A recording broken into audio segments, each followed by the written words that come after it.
Senate Committee on Homeland Security and Governmental Affairs just approved a wide-ranging cybersecurity bill that is raising concerns amongst critics who say it will give the president the authority to shut down parts of the internet during a cyber attack. Is this just another power grab by the government? Joining me, Wayne Cruz, Director of Technology Studies for the Competitive Enterprise Institute. Wayne, welcome here. What's the government? This is almost unbelievable. It's a pleasure. If anything is free and unregulated and joyful, it's the internet, where you can say what you want, listen to what you want, watch what you want. And the government wants to shut it down? Well, it fits with what you were talking about earlier. There's always this tendency to have government steer and make the market row, and that's what's going on here. When it comes to the internet, you got a couple of choices. There are risks we face, but you can either collectivize and centralize those risks, or you can look at the development of the market and look for what kind of market alternatives there are that are going to protect online safety. Remember, the companies that are vulnerable in the internet world and consumers that are vulnerable, none of this is happening in a vacuum. Companies are working very hard to deal with cybersecurity threats and things of that sort, and there have to be lots of market institutions that evolve to protect us in the future, whether it's cyber insurance or those sorts of things. Okay, there are now market forces. There are mechanisms in place to shut down the internet privately if something assaultive or offensive to the internet, if a destruction of mainframes has happened, right? Well, if need be, that's what they would do. But what's worrisome here is the claim that there could be a kill switch given to the president, any president, under this bill. And Lieberman and some of his staffers had said that's not really what's taking place. But Lieberman himself said China has the, and I think you played this clip, China has the authority or ability to disconnect Senator Joseph and we need Lieberman. that here. Here's Senator Joe Lieberman, who's the independent Democrat from Connecticut, who has proposed this legislation. His argument is, you're not going to believe this, that President Obama needs the same power that the dictators in China have. Take a listen to this.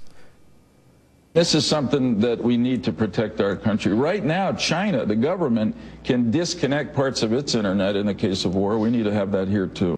I'd want to jump over the table and grab him by the neck. How could he possibly say that in a free society our government should have the same powers as the dictators in China? I'm here to tell you, Judge, that the kind of internet that evolves in the future in a world in which the president has this ability to operate a kill switch is very different from the better and safer one that's going to evolve otherwise. Because remember, companies building our internet infrastructure have got to deal with their upstream business suppliers, downstream business customers, consumers, Wall Street, the global markets. They have massive incentives to deal with cyber attacks. And I'm not saying that those don't exist. I think it's something we have to watch for and monitor all the time. If the president were a crazy person, or if the president were the type of individual who wanted to silence his opponents and he had a kill switch, he could just throw the switch if he didn't like what people were saying about him. He could do that, and in fact, CEI, my organization, signed on with a lot of other organizations about the potential civil liberty threats and free speech threats here. But it's just important to remember that there are lots of advances that are coming on the internet. The internet is still in its very early stages. 2010 is a primitive year for the internet compared to the kinds of technologies. I'll tell you something else that I worry about, Wayne.